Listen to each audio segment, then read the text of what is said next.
Flight 9 exploded. But here's the crazy twist. The FAA's reaction was absolutely shocking. While $3 billion scattered across two oceans, Elon just announced Flight 10 launches in only 3 weeks. This total disaster? It's actually SpaceX's biggest breakthrough yet. Let's dive right in.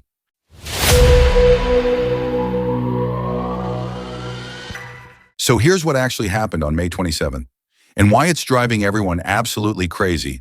At exactly 1,600 nautical miles of cleared airspace, Super Heavy Booster 14 was climbing with the raw power of 16 million pounds of thrust.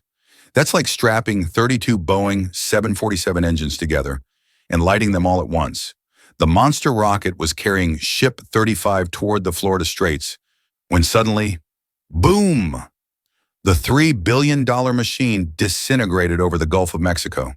Ship 35 followed suit, breaking apart at 59 kilometers above the Indian Ocean. People across Africa filmed what looked like a meteor streaking across their sky. Total mission failure, right? Wrong. Here's where everything gets completely insane. Every single time a Starship has exploded before this, the FAA took 24 hours to even acknowledge what happened. They'd launch investigations, ground flights for months, and basically put SpaceX in timeout like a misbehaving kid. Not this time. Minutes after the explosion, the FAA dropped this statement: "There are no reports of public injury or damage to public property." That's it. No investigation announcement. No flight grounding. No panic. But why? Why would the FAA, the same agency that usually treats SpaceX explosions like nuclear disasters, suddenly become SpaceX's biggest cheerleader? The answer will absolutely blow your mind. But first, we need to understand what really happened up there. Let's break down this disaster piece by piece, because the devil's in the details. Super Heavy Booster 14 wasn't just flying normally. It was attempting the most dangerous maneuver ever tried. SpaceX programmed it to flip at a steeper angle than ever before, diving through thermal and aerodynamic stresses that would tear apart any other rocket. Picture this. It's like a race car driver intentionally taking a turn at 200 miles per hour just to see what breaks. The booster shattered exactly where SpaceX expected it might. The debris fell perfectly within the safety zone they'd calculated months in advance. But here's the crazy part. This wasn't an accident. Meanwhile, Ship 35 made it all the way to the Indian Ocean before giving up. But here's the kicker. It was never supposed to survive anyway. This was always a controlled destruction test. So if everything went according to plan, why is everyone calling it a failure?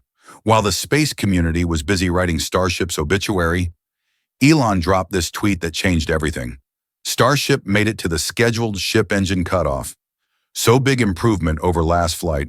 Also, no significant loss of heat shield tiles during ascent. Wait, what? The rocket that failed actually achieved its primary objectives?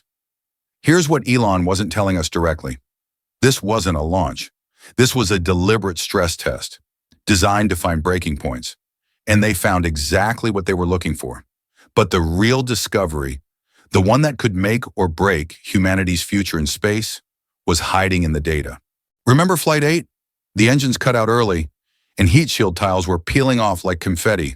Flight 9 solved both problems completely. The engines ran perfectly through the entire ascent phase. 0 tiles came loose during the most violent part of the flight. But SpaceX discovered something else. Something they never could have found on the ground. During the coast phase in space, when the rocket was just floating in the vacuum, pressure started leaking from the main fuel tanks. This sounds boring, but it's actually terrifying. Here's why this discovery could have ended SpaceX's Mars dreams forever. Think of it like this. Your car runs perfectly in the city, but the engine starts failing only on long highway stretches. That's exactly what happened to Starship. The pressure leak occurred during coast phase, the period when Starship floats through space for hours before reigniting engines for landing. Without proper tank pressure, the engines can't restart reliably. No engine restart means no controlled landing. No controlled landing means no reusability. No reusability means No Mars missions. This single problem, this tiny pressure leak, could have destroyed SpaceX's entire vision of making humanity multiplanetary. But here's where SpaceX's insane approach pays off in ways nobody expected. While Boeing spends 10 years and $20 billion to discover problems like this, SpaceX just blew up a $3 billion rocket to find it in 90 minutes. That's not reckless. That's genius. Traditional aerospace companies build one perfect prototype, test it to death on the ground, then pray it works in space. SpaceX builds 10 rockets, crashes 9 of them, and learns more from those failures than NASA learned in 50 years. Elon's philosophy is brutally simple. If things are not failing, you are not innovating enough. But the next part of his plan is where things get absolutely insane. Most rocket companies would spend 2 years analyzing this pressure leak problem, writing reports, running simulations, holding meetings about meetings. SpaceX ? They're launching Flight 10 in 3 weeks, then Flight 11 a month later, then Flight 12 a month after that. Here's the mind-blowing part. They're going to test different solutions on each flight. Flight 10 might try new seals. Flight 11 might test backup pressurization systems. Flight 12 might have completely redesigned tanks. Instead of taking years to perfect the solution on paper, they're going to try multiple solutions in actual space conditions. The first one that works becomes the standard for all future flights. But there's something even crazier about this approach. Remember when everyone laughed at SpaceX for choosing stainless steel over carbon fiber? Here's the backstory that'll change how you see everything. Initially, Starship was built with advanced carbon fiber composites, lightweight, durable, and $130 per kilogram. But in 2019, after producing some large components, SpaceX switched gears completely. Why? Because Elon discovered something the entire aerospace industry had missed. Carbon fiber is porous, challenging to machine, requires curing in autoclaves, and costs a fortune. But stainless steel, it gets stronger when cooled. Since Starship uses cryogenic propellants, the cooling supply is already there. Stainless steel's robustness eliminates the need for heat shields on the rocket's protected side, saving massive weight. Unlike carbon fiber, steel doesn't require paint, is easier to machine, and costs just a few dollars per kilogram.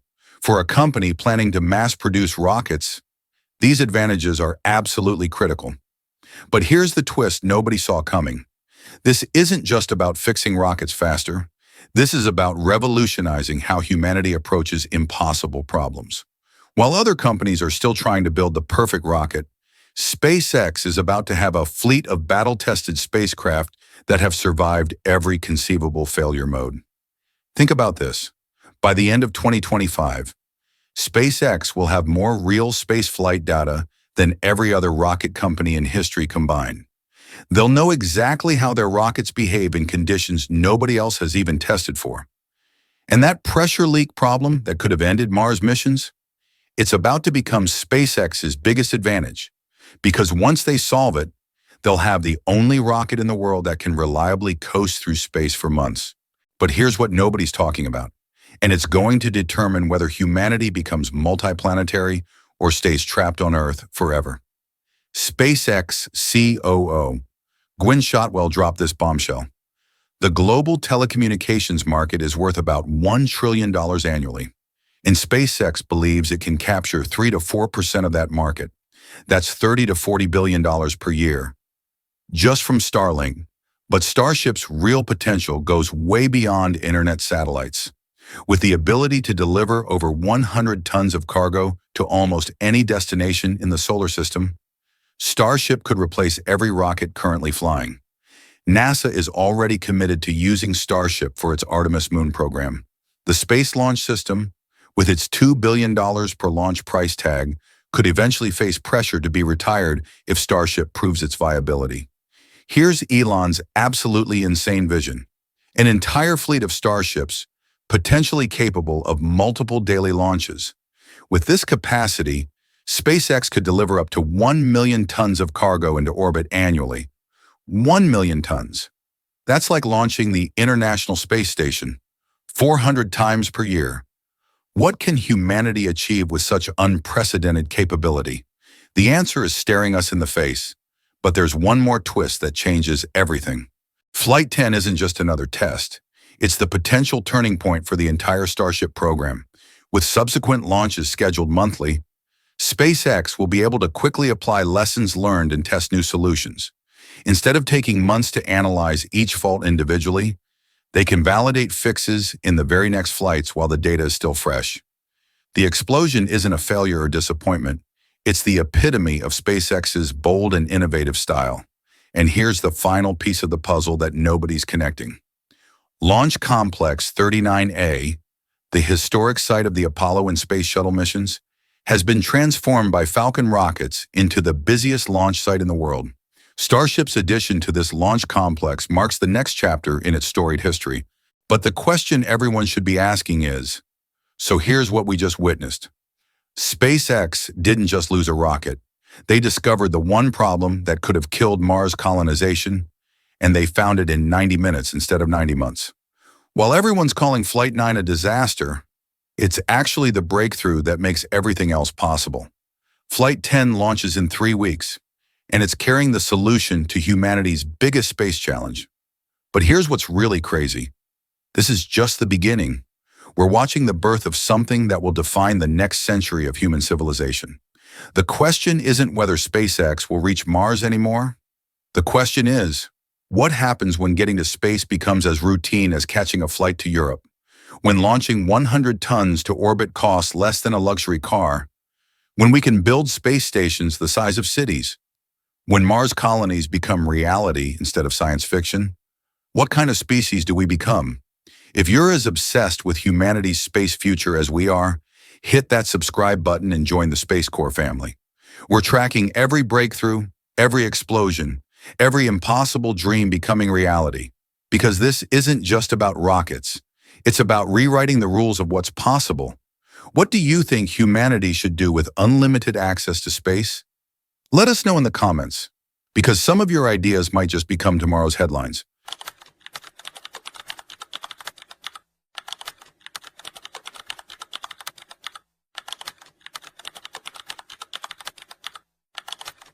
"33 engines firing perfectly, flawless hot staging, everything going exactly as planned. Then, disaster. Booster 14 vanished from telemetry during landing, complete silence as it crashed into the Gulf. But that was just the beginning. Ship 35 lost control at 36 minutes, tumbling helplessly in space before burning up at 1,400 degrees Celsius during re-entry. Two $200 million vehicles, destroyed in one flight. Most CEOs would panic, issue apologies, delay future missions. But Elon's response? It's about to change everything you think you know about failure, success, and the future of space travel. Let's dive right in.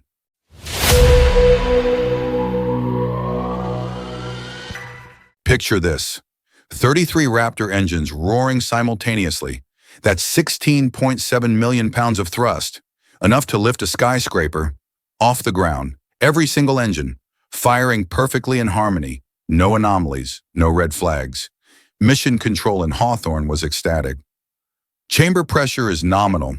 It is looking absolutely incredible here in Hawthorne, came the call from Chris. 6 healthy engines on Ship 35, 13 on Booster 14, everything proceeding exactly as scripted. But here's what nobody in that control room knew. They were watching the beginning of SpaceX's most expensive lesson yet. The hot staging, flawless. That moment when the booster shuts down most engines while the ship ignites its own.